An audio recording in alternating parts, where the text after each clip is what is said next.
Ambassador Rasheed, it is so wonderful to meet you, and I'm so honored to work with you today on helping to amplify the voices of your people. Thank you so much. I mean, this is so exciting for me because, as I said to you, it's something different. This is not just about Palestine.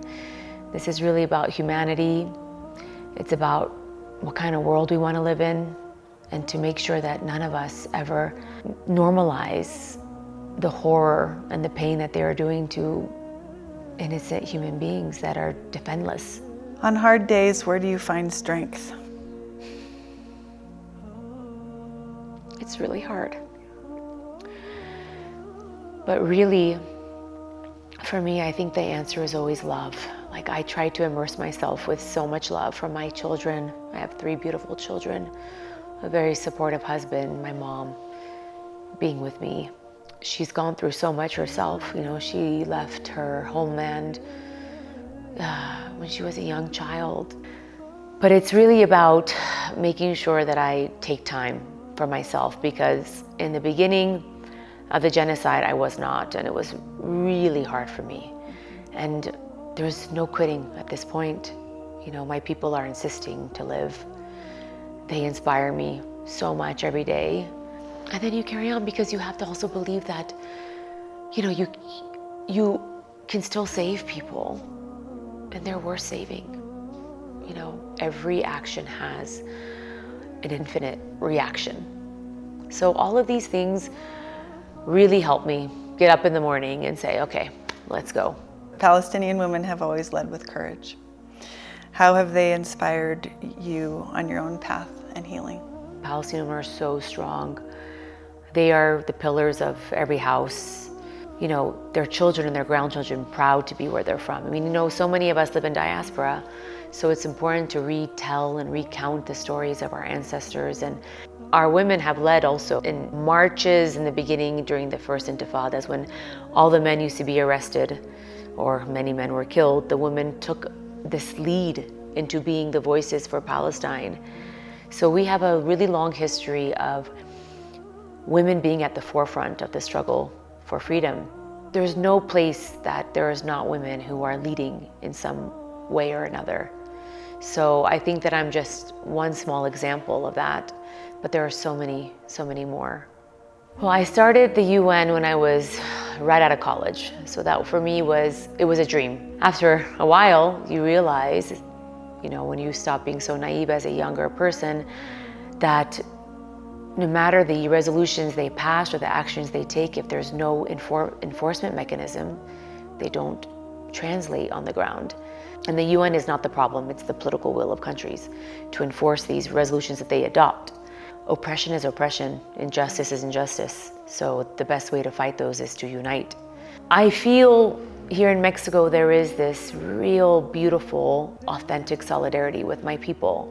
The love that they have for the land is something that I think that we also too, as Palestinians, have. We feel very connected to our land. We cry when our olive trees are burned. You know, this is something for us that people might just say, oh, it's a tree, but no. I mean, these are, for us, they carry so much memory and history, and they are witnesses to everything that's happened on our land. Nothing prepares you for a genocide live streamed of your people. Nothing. And because, you know, there's 1 million children in Gaza out of 2 million, so every other person is a child, there is this especially really hard to even understand. I don't think we're meant to even comprehend as human beings the pain that they're going through. But it is really hard. Thank you. But you have to allow yourself, I think, to the space to cry. I mean, I do that a lot. To grieve and hold space. You know, like when I see something horrible, I sit with it. You know, like I don't want to pass right through it. The way I think of freedom is just something not even to talk about. It's just there. It's just moving with ease through your country, through your towns, visiting family members without having this fear of something happening, and then also understanding that if something happened, there wouldn't be accountability or justice. It would just be another Palestinian that people wouldn't know their names or their stories. When you imagine peace, if you can imagine peace, what does it look like in a Palestinian home on an ordinary morning? What would that look like? So I always felt like there's peace in every Palestinian home. There's some way that they find peace. Through the sorrow, you can't let it take away the joy, right? So there was always so many ways that people found ways to find joy, because joy is also resistance. What does it mean to you in your heart to be a Palestinian? It is love, it is peace.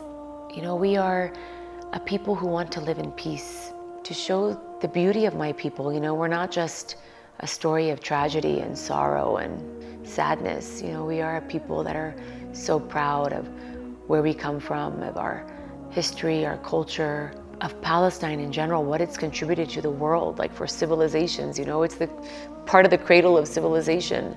We are dignified people who want to live in our own state, in freedom, in dignity. It is definitely one of the things that I'm most proud of, even though it is something that is at times very painful.